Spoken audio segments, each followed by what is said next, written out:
saya kelas 10 multimedia dan saya bersekolah di SMK Startup Darajingga. Pada kesempatan kali ini saya akan menjelaskan tutorial penjelasan larutan asam dan basa beserta contohnya.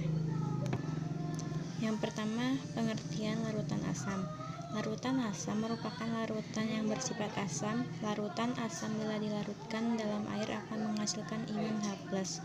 Pengertian asam menurut Kamus Sains Bergambar yaitu suatu zat yang membentuk ion hidrogen dalam larutan, mengandung hidrogen yang bisa diganti dengan logam untuk membentuk garam.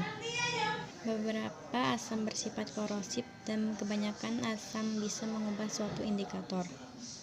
Dalam keterangan di atas sudah dijelaskan mengenai sifat asam, yaitu salah satunya yang bersifat korosif. Apa itu korosif? Pernahkah kalian memperhatikan karat pada sebuah besi? Tahukah apa itu karat? Peristiwa karat atau yang biasa kita kenal dengan perkaratan adalah salah satu hasil dari korosi. Menurut Kamus Sains Bergambar 2000, korosi merupakan perusakan yang berlangsung lambat pada suatu logam akibat aktivitas zat-zat kimia seperti asam atau oksigen atmosfer.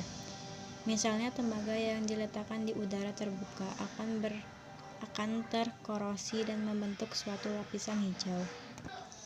Contoh larutan asam: yang pertama asam asetat atau asam cuka, yang kedua asam sulfat, yang ketiga asam klorida, yang keempat asam fosfat, kelima asam laktat, yang keenam asam nitrat, yang ketujuh asam benzoat, kedelapan asam formiat, dan kesembilan asam tartrat. Dan selanjutnya pengertian larutan basa. Larutan basa merupakan zat senyawa yang bisa bereaksi dengan asam, menghasilkan senyawa yang disebut garam. Sedangkan basa yaitu suatu zat-zat yang bisa menetralkan asam. Secara kimia, asam dan basa saling berlawanan. Sifat basa pada umumnya ditunjukkan dari rasa pahit dan licin. Basa adalah suatu zat yang jika dilarutkan dalam air akan menghasilkan ion hidroksida atau OH-. Jadi pembawa sifat basa adalah ion OH- atau ion hidroksida, sehingga rumus kimia basa selalu mengandung senyawa OH atau XOH. X adalah atom atau senyawa lain. Misal, Na natrium menjadi NaOH atau natrium hidroksida.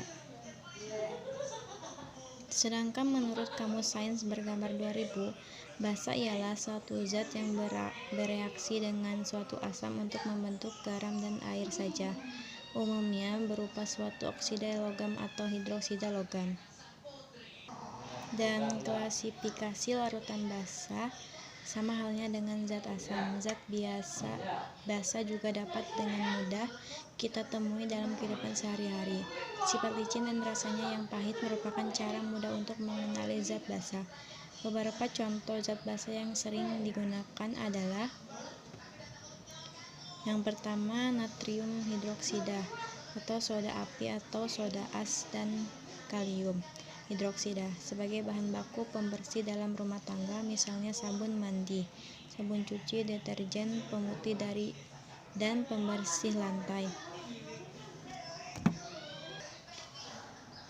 Beberapa contoh basa yang digunakan dalam kehidupan sehari-hari yaitu: pertama, soda api atau natrium hidroksida NaOH berfungsi untuk melarutkan lemak dan minyak sehingga dapat digunakan untuk membuka saluran bak cuci yang mampat.